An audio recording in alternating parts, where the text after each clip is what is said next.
গার্ডেঙ্গেল গাটাঙ্কেল আমিও তোমার সঙ্গে খাবার খাবো।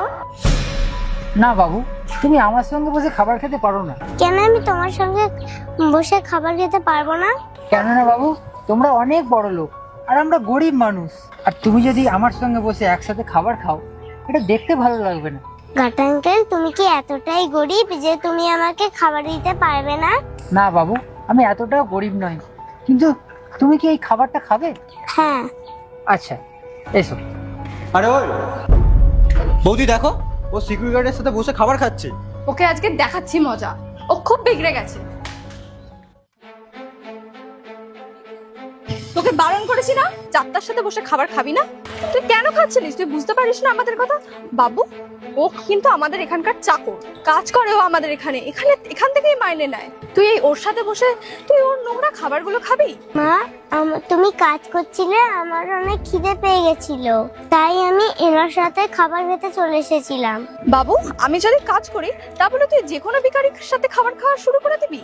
আরে বাবু, ওরা নোংরা লোক, ওরা নোংরা ভাবে থাকে, পরিষ্কার পরিচ্ছন্ন একদমই থাকে না। তোর যদি খিদে পেত তুই আমাকে বলতে পারতিস, আমি সব কাজ ছেড়ে তোকে খেতে দিয়ে দিতাম। তুই সেটা না করে তুই এর সাথে খাবার খাওয়ার কথা ভেবেছিস। তুই এখান থেকেই বোঝা যায় তুই কতটা বিগড়ে গেছিস। তুই কিন্তু একদম আমার কথা শুনিস না।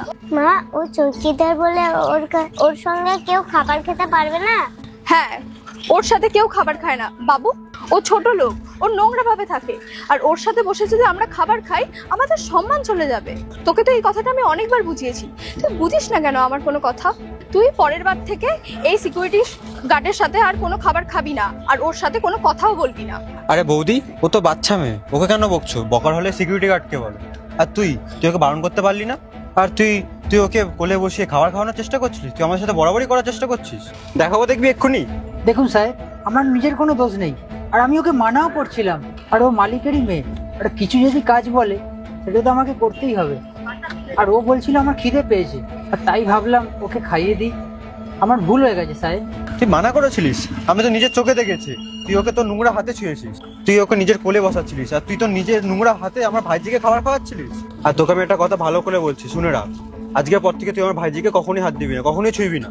আর তোর মতো নোংরা মানুষ যেন আমার ভাইজিকে কখনোই না ছুঁয়ে, আমার পছন্দ না এগুলো। ভুল হয়ে গেছে সাহেব, এরকম ভুল আর এর পরের বার থেকে আর কখনোই হবে না। কখনো আমার পাশে বসিয়ে ওকে খাবার খাওয়াবো না সাহেব। আমার ভুল হয়ে গেছে সাহেব। আর এই বাচ্চা মানুষটা জানতো না যে আমাদের মধ্যে ওদের কতটা দূরত্ব রয়েছে। আর আমি সাহেব কথা দিলাম, ওকে আর আমার পাশে বসিয়ে খাবার খাওয়াবো না। এরকম ভুল যেন দ্বিতীয়বার না হয়, তাহলে কাজ থেকে বের করে দেবো আর হাত পাও পার্ট 2 দেখতে সাবস্ক্রাইব করুন SJ সোনি ব্লগ 2M।